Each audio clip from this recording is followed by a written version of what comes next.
இன்னைக்கு மாதவி சைபை கிச்சனில் ஹெச்எஃப்எல்சியோட lunch menu mutton தண்ணி குழம்பு மசாலா முட்டை ஆம்லேட்.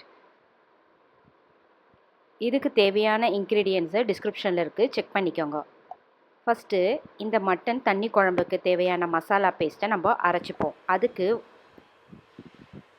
தேவையான வெங்காயம், தேங்காய், காஞ்ச மிளகா, மிளகு, சீரகம், பட்டை, கருவேப்பிலை, இஞ்சி, பூண்டு இதை எல்லாத்தையும் எடுத்துக்கோங்க. ஒரு கடாயில் 2 டீஸ்பூன் எண்ணெயை விட்டு இந்த எடுத்து வச்சுருக்க எல்லா மசாலாவையும் போட்டு நல்லா 5 நிமிஷத்துக்கு வதக்கி விடுங்க.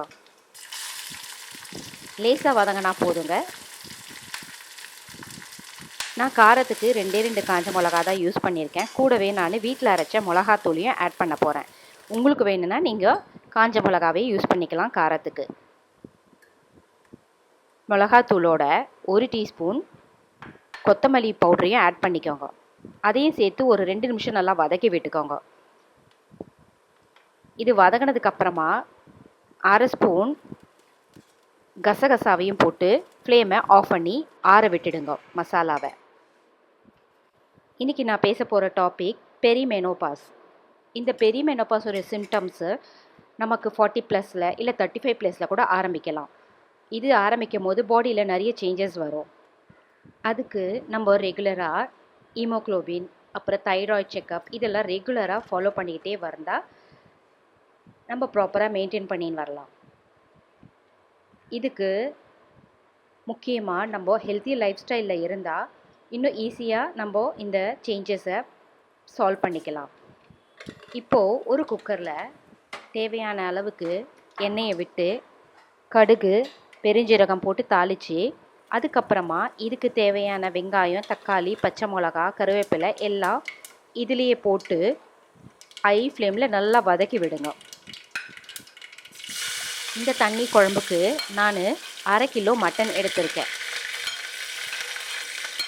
இதை நல்லா 3 நிமிஷம் வதங்கினதுக்கு அப்புறமா எடுத்து வச்சிருக்க மட்டனையும் பீசஸையும் போட்டு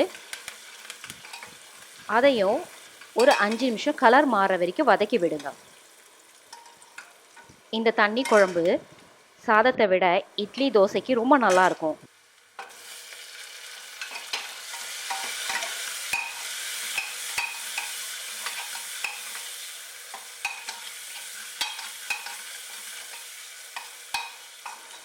வெங்காயம், தக்காளி நல்லா வதங்கின உடனே எடுத்து வச்சிருக்க மட்டனையும் இதோடு சேர்த்துக்கோங்க.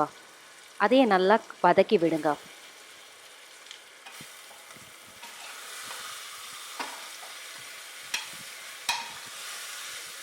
மசாலா முட்டைக்கு தேவையான வெங்காயம், தக்காளி வீட்டில் எந்த வெஜிடபிள்ஸ் இருந்தனாலும் நீங்கள் போட்டுக்கலாம். நான் வீட்டில் கோஸும் கேப்சிகமும் இருந்துச்சு, அதை சேர்த்துக்கிறேன். உங்கள்கிட்ட கொத்தவரங்காய் இல்லைன்னா சௌச்சௌ, சொரக்காய் எந்த காய்கறி வேணுனாலும் நம்ம சேர்த்துக்கலாம். இந்த மட்டன் நல்லா வதங்கின உடனே இதுக்கு தேவையான மஞ்சத்தூள், உப்பு அதையும் கூட சேர்த்து அரைச்சி வச்சுருக்க மசாலா பேஸ்ட்டையும் இதோடு போட்டுக்கோங்க.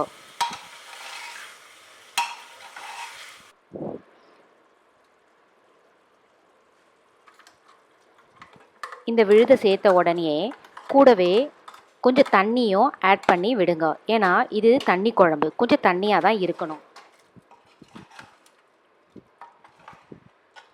நான் குக்கரில் மட்டனை விசில்லாம் வைக்க மாட்டேங்க.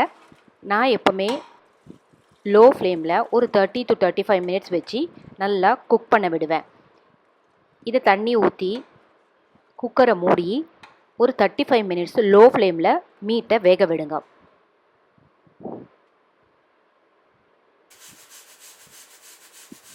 அதுக்கப்புறமா இப்போது இந்த மசாலா முட்டைக்கு பார்ப்போம். நான் சொன்ன மாதிரி காய்கறி எல்லாம் ரெடி பண்ணி கட் பண்ணி எடுத்துக்கோங்க. வெங்காயம், தக்காளி, பச்சை மிளகா, கருவேப்பிலை, கொத்தமல்லி, கேப்சிகம், கோஸு நான் அதை தான் எடுத்திருக்கேன்.